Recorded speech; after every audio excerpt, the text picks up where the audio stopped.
Olá pessoal, tudo bom com vocês? Antes de começarmos nossa aula de hoje, se possível, se inscreva no canal e compartilha. E não esqueça também de acionar o sininho de notificações. Assim você vai ser o primeiro a receber as novas aulas, ok? Dá essa força aí para o professor Fabião. Bom, em nosso último encontro, demos início à história de Roma Antiga, a fase monárquica que vai de 753, que é a fundação da cidade de Roma, né? Falamos também sobre a história mitológica, a história de Rômulo e Remo, que teriam sido os primeiros fundadores aí da cidade. Rômulo, o primeiro rei de Roma, depois de matar o irmão. Tá? Esse período de 753 a.C., ele vai até 509, né, quando o último rei de Roma é deposto, Tarquínio o Soberbo, ele foi deposto. Com a deposição de Tarquínio o Soberbo, começa a fase republicana. Essa, pessoal, a fase republicana, eu vou deixar aqui os dois vídeos para vocês, tá? Provavelmente vai cair no vestibular, porque é a fase mais importante, onde você tem lá a conquista dos plebeus, onde a população de Roma, o povo de Roma, ele consegue muitos direitos a partir da mobilização popular. Então eu recomendo que vocês assistam esse vídeo, tá? A fase republicana de Roma, que marca aí conquistas plebeias diante de protestos. Os plebeus, eles abandonavam a cidade, eles formavam o exército, deixavam as cidades protegidas, sem trabalhadores, e os patrícios, que formavam a aristocracia, eles foram obrigados a ceder vários direitos aos plebeus, certo? Essa fase ela vai até o ano de 27 a.C., quando depois o primeiro triunvirato, né, que o Júlio César ele tenta se tornar o imperador de Roma, mas ele foi assassinado. Aí vem o segundo triunvirato, onde o Otávio, mais tarde Otávio Augusto, ele derrota o Marco Antônio e ele assume, né, o poder como imperador. Ele vai se tornar o primeiro imperador de Roma. Então é essa história que a gente vai contar hoje, a fase imperial, que vai de 27 a.C., olha que período longo, até 476 depois de Cristo. Também é uma fase muito importante, né? Vamos falar aí da política do pão e circo, de Calígula, de Nero, aquele que colocou fogo em Roma. O cara colocou fogo na cidade. Bom, pessoal, hoje é dia de Roma Antiga, período imperial. Vamos lá?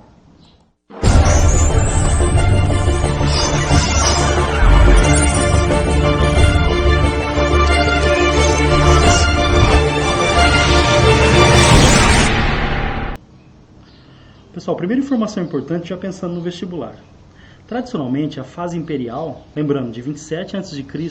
até 476 depois de Cristo, ela é dividida em dois períodos, né, para facilitar o nosso estudo.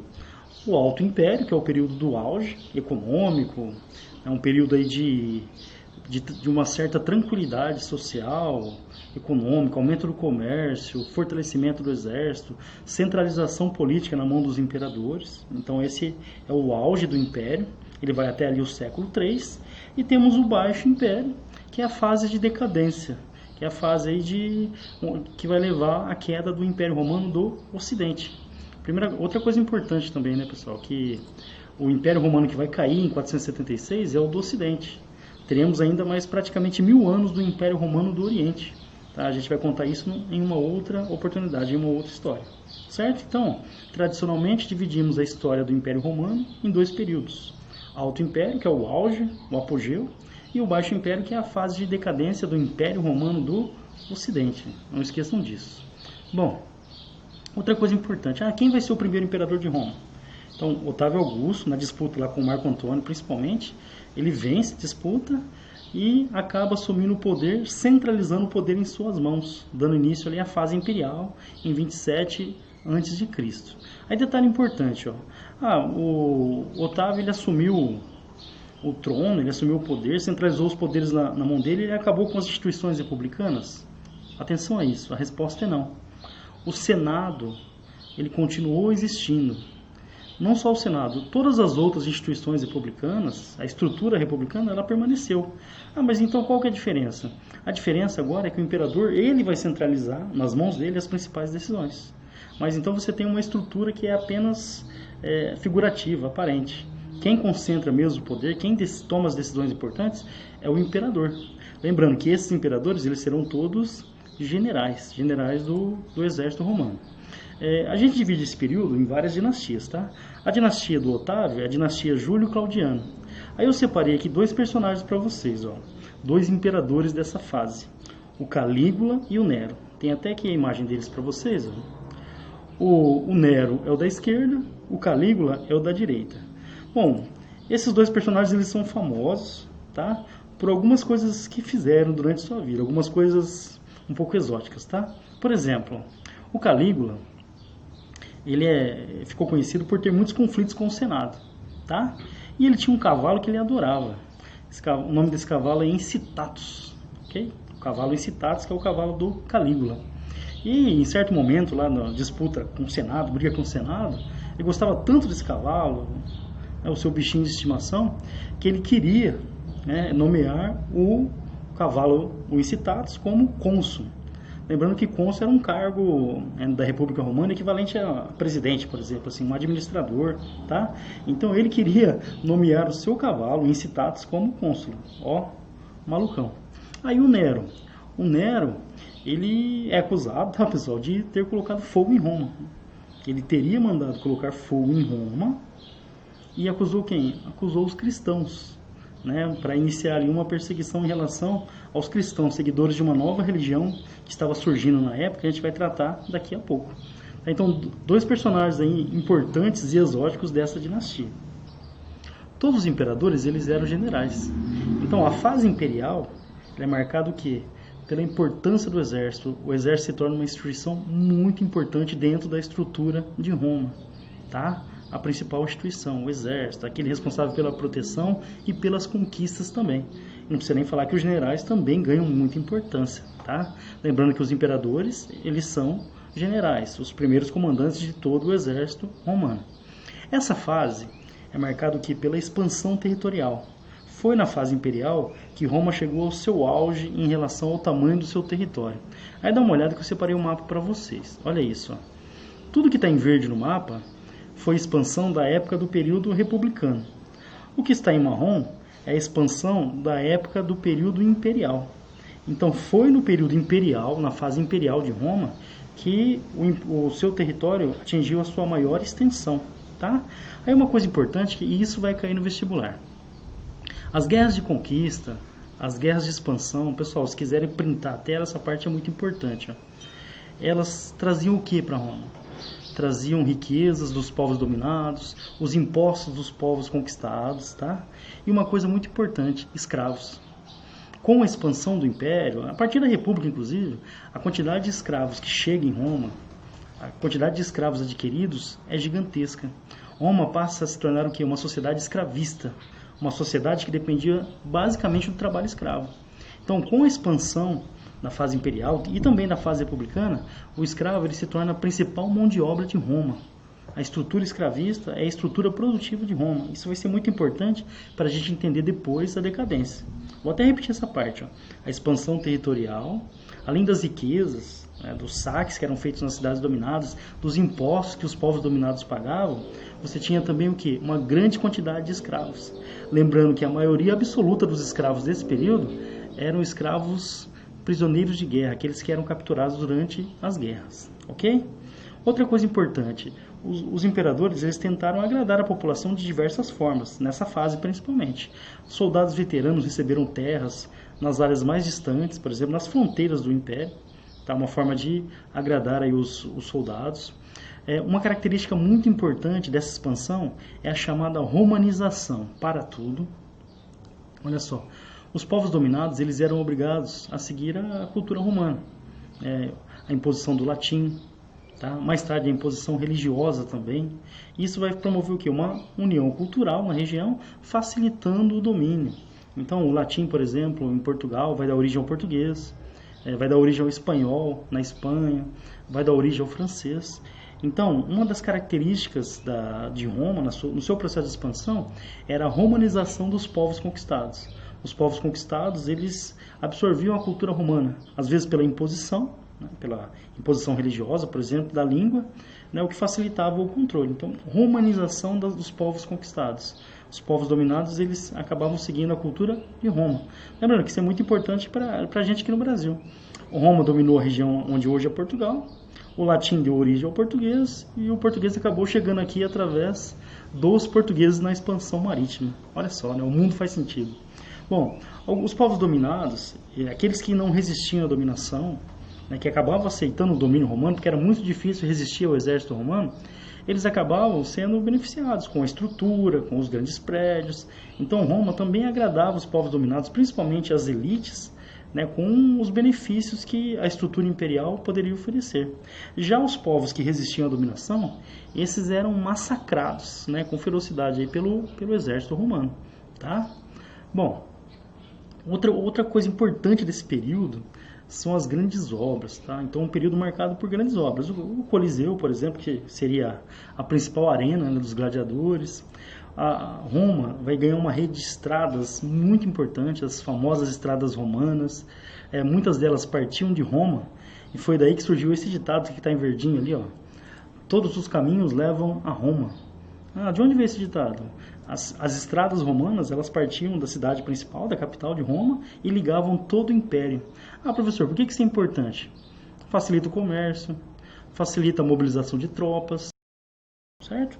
Obras públicas importantes, os aquedutos romanos, dá uma olhada na imagem, olha só, separei para vocês. O que é isso, professor? Eram canais que conduziam, né, a água, canais artificiais, lógico, que conduziam a água para regiões distantes ali do centro das cidades. Então essas obras, os aquedutos romanos, eles acabaram ficando muito famosos, tá?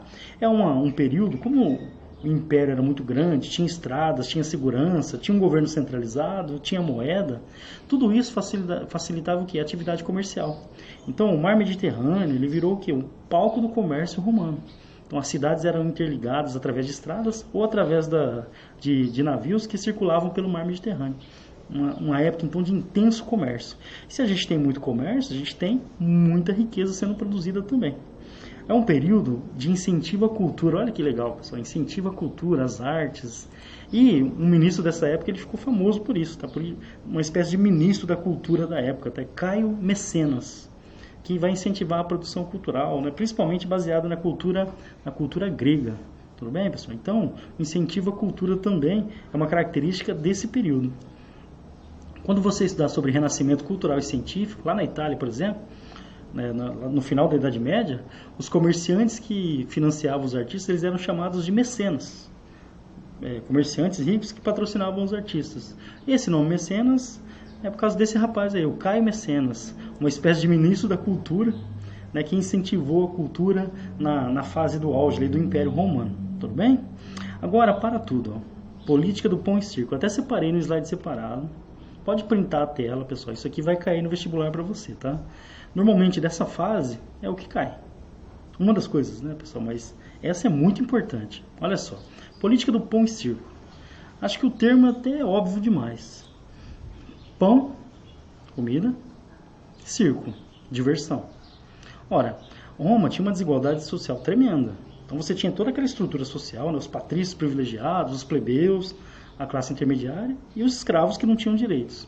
Então os plebeus, muitos deles eram muito pobres. Então o que os governos imperiais, muitos deles fizeram? Eles arrumaram uma forma de, primeiro, deixar a população satisfeita enchendo o estômago, ou distribuindo trigo mais barato, né, ou de graça mesmo, distribuindo pão, e distraindo a população através de espetáculos. Tá? Distraindo a população através de espetáculos. Que espetáculos? Lutas de gladiadores, né? Escravos que lutavam até a morte, por exemplo. A população vibrava nas arenas, no Coliseu, com as lutas de gladiadores. Então, é uma política que levava a população a esquecer dos seus problemas. Olha só, hein, pessoal, um ponto de atenção. Política do pão e circo. O governo, os imperadores, eles distribuíam comida e davam diversão gratuita para a população.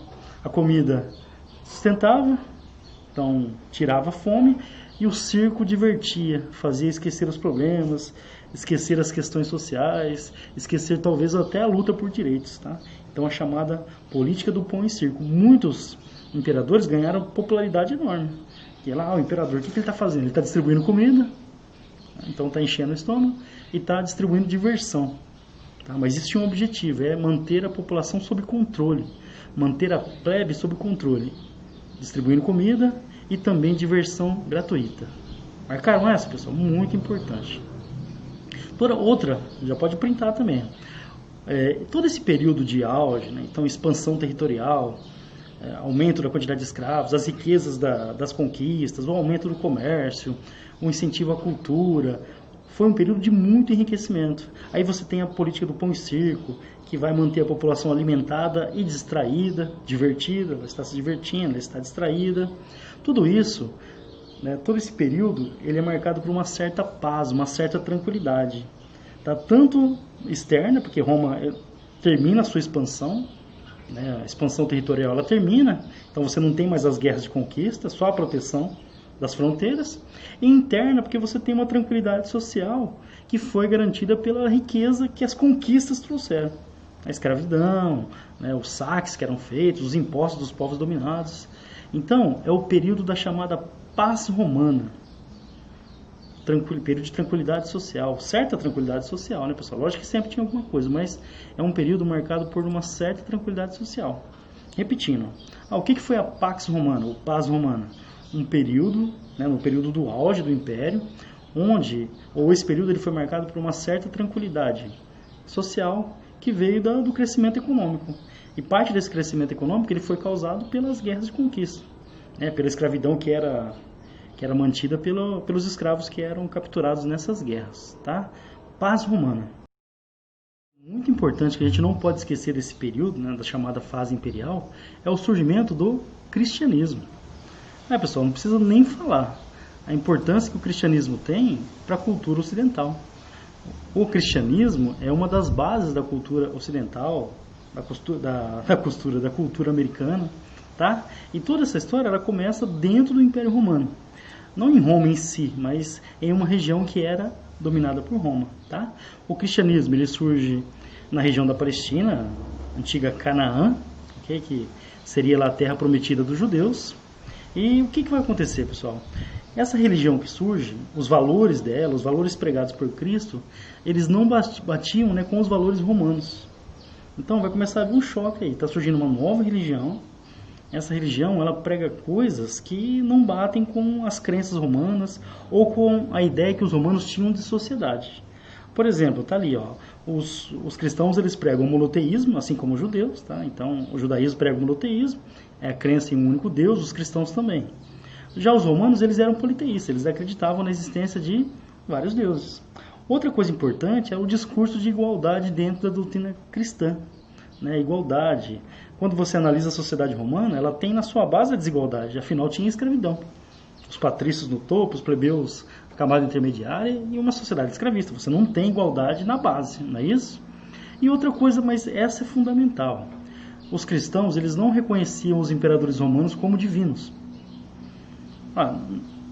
Os imperadores romanos, né, segundo os romanos, na crença romana, eles eram tipo escolhidos por Deus, eles eram sagrados, divinos.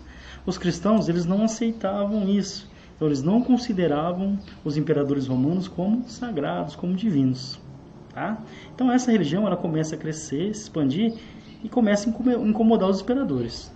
A perseguição ela teria começado no ano de 64 no governo do imperador Nero. É aquele que colocou fogo em Roma, comentei no começo da aula de hoje. Nero, um dos imperadores romanos, ele teria dado início à perseguição aos cristãos. Ele mandou colocar fogo em Roma, segundo a história, mandou colocar fogo em Roma e acusou os cristãos. A partir disso, começa uma intensa perseguição a eles, a quem seguiu o cristianismo. Então, inicialmente, o cristianismo ele era considerado uma seita religiosa que era marginal, ela não poderia ser executada. Então, quem praticava o cristianismo tinha que se esconder em cavernas, em porões, para praticar os seus cultos escondidos do governo. Os cristãos que eram pegos praticando a sua religião, eles eram o quê?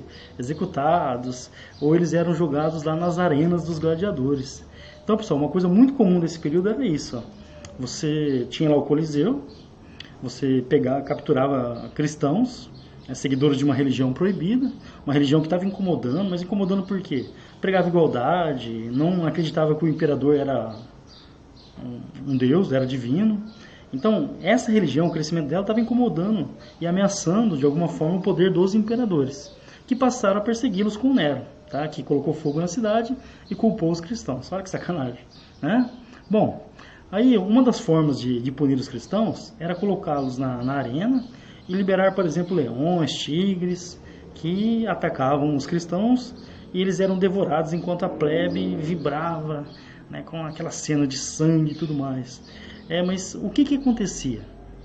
Muitos cristãos, eles, durante o ataque das feras, eles morriam rezando, por exemplo. Evitavam gritar, se reuniam, se ajoelhavam e começavam a rezar enquanto eram atacados pelas feras. Isso parece que chamou muita atenção e na realidade acabou despertando a curiosidade dos outros, né? Mas afinal, que crença é essa? Então, toda essa perseguição aos cristãos, olha só, ela teve um efeito contrário. O cristianismo ele começou a se expandir, talvez por efeito dessa perseguição. Normalmente, né, a gente gosta do que é proibido. Então, como era proibido o cristianismo, as pessoas começaram a praticar essa crença ou ficar curiosas em relação a essa crença. Cresceu tanto que no ano de 313, né, no chamado Edito de Milão, que é um documento que o imperador assina, ele promulgou o Edito de Milão, o imperador Constantino. O que esse edito ele trazia de novo? Ele liberou a prática do cristianismo. Então os cristãos eles ficaram livres para praticar a sua crença. Tudo bem? Então tiveram liberdade religiosa, construir seus templos, por exemplo. Então, ponto de atenção e ponto importantíssimo. Em 313 depois de Cristo, o imperador Constantino, ele promulgou lá o Edito de Milão, tá? Um documento assinado pelo imperador. De acordo com esse documento, os cristãos passaram a ter liberdade religiosa, poderiam executar o seu culto livremente, inclusive construindo templos. A perseguição não estava dando certo, estava aumentando a quantidade de cristãos. Então liberaram, tá? Ponto importante. Em 380 depois de Cristo também, veio um novo edito, um novo documento assinado pelo imperador, agora o imperador Teodósio. Nesse documento, olha só o que ele fez. Ele tornou o cristianismo como a religião oficial do Império Romano. Olha que ponto de atenção importante, pessoal. Então o cristianismo ele sai de uma religião perseguida, né, pelos imperadores romanos e passa a ser a religião primeiro autorizada em 313, poderia praticar essa religião, e em 380 ele passa a ser a religião oficial do Império. Todas as outras religiões foram proibidas agora, só o cristianismo poderia ser praticado dentro do Império Romano. Inclusive foi criado o quê? A Igreja Universal, que é a Igreja Católica. O termo católica significa universal.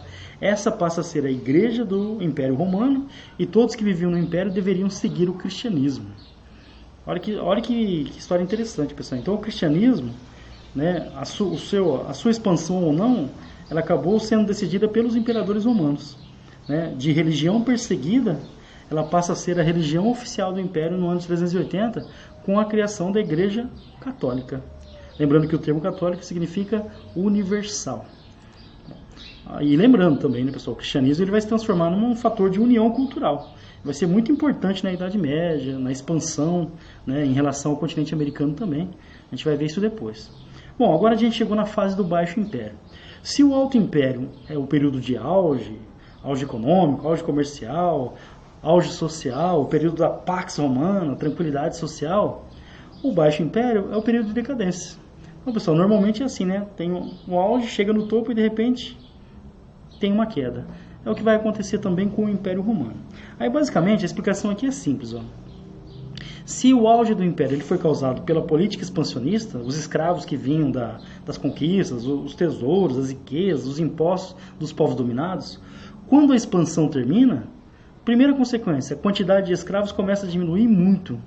Então, primeira consequência, pessoal, pode printar essa parte que é importantíssimo, tá?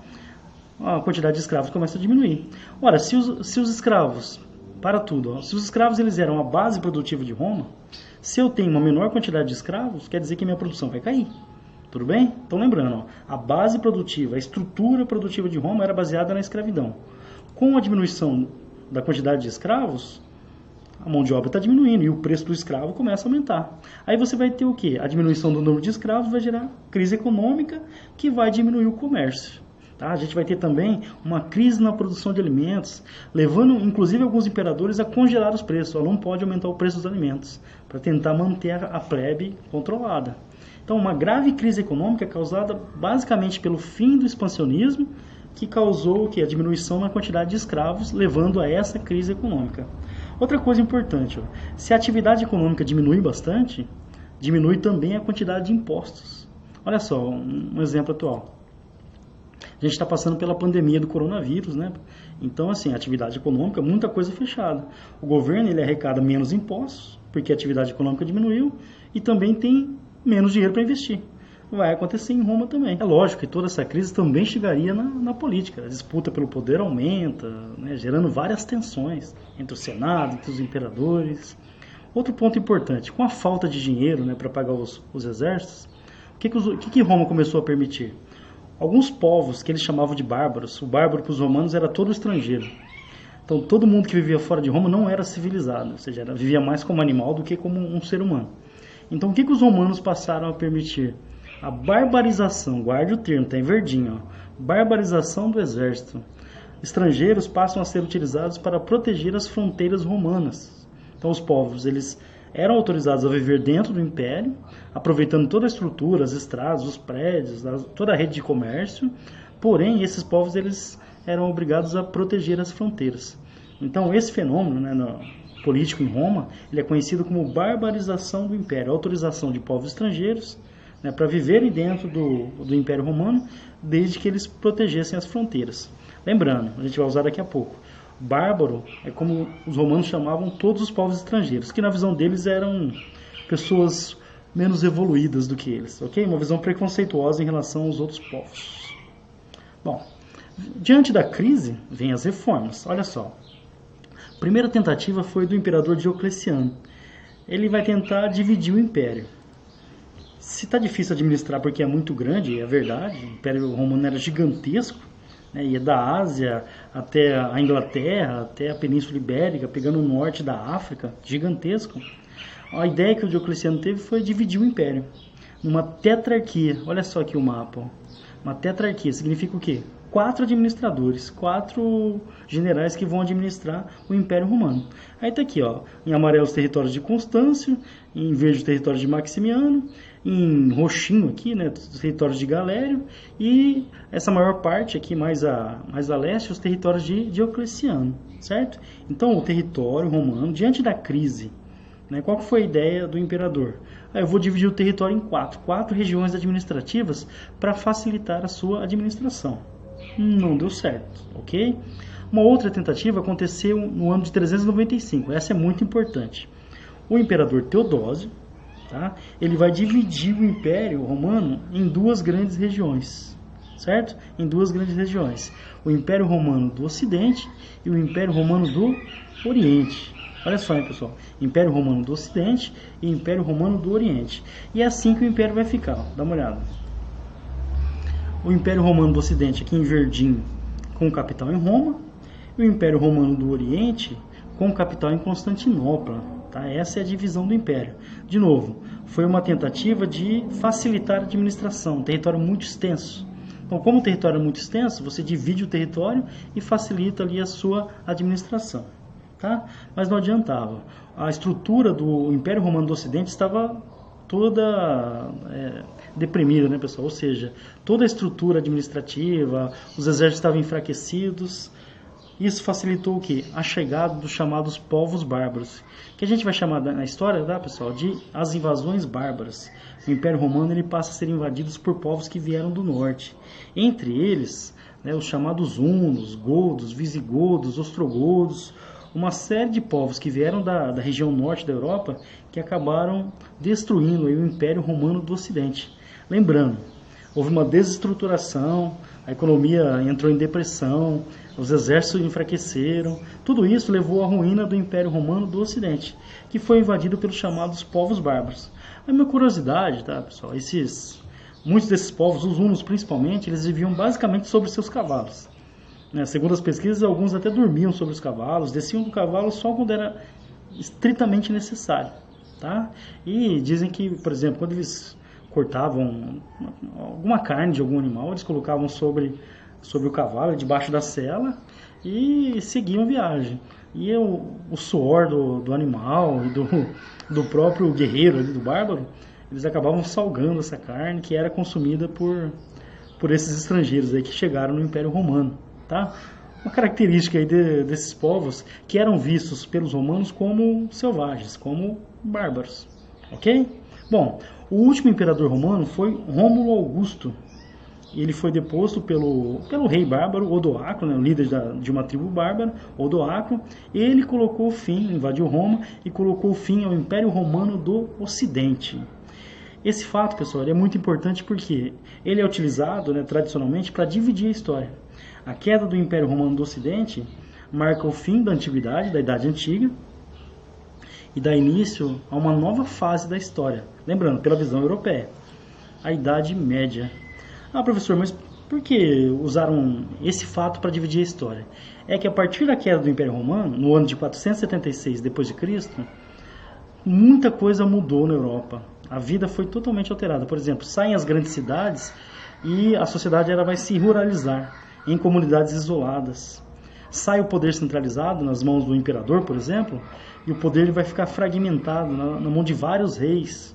Né? E esses reis não terão poder central, o poder vai ser todo fragmentado com outros senhores. O comércio praticamente desaparece, junto com o comércio a moeda desaparece.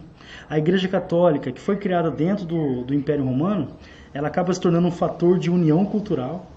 Então, enquanto o Império Romano foi dividido, né, foi fragmentado, a Igreja Católica permaneceu unida e ela se torna um fator de união cultural. Os povos bárbaros que invadiram o Império serão convertidos ao cristianismo, ao catolicismo.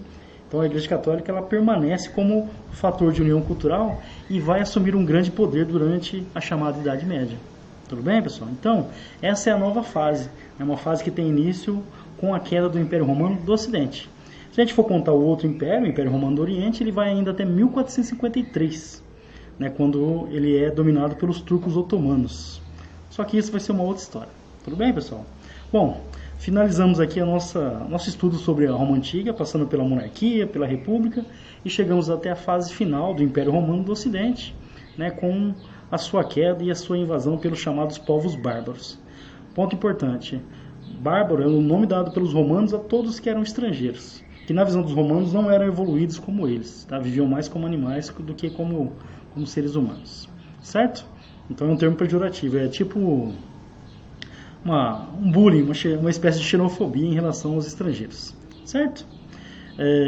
Qualquer dúvida, né? Não entendi a matéria, fiquei com dúvida em um determinado ponto, pode entrar em contato por aqui, ó. Tem lá a página no Facebook, tem o Instagram, tem o Twitter, e lá no Facebook tem meu WhatsApp também, ou manda mensagem aqui pelo YouTube, certo, pessoal? Bom, todos os caminhos levaram a Roma, não é verdade? Vamos juntos construir a história.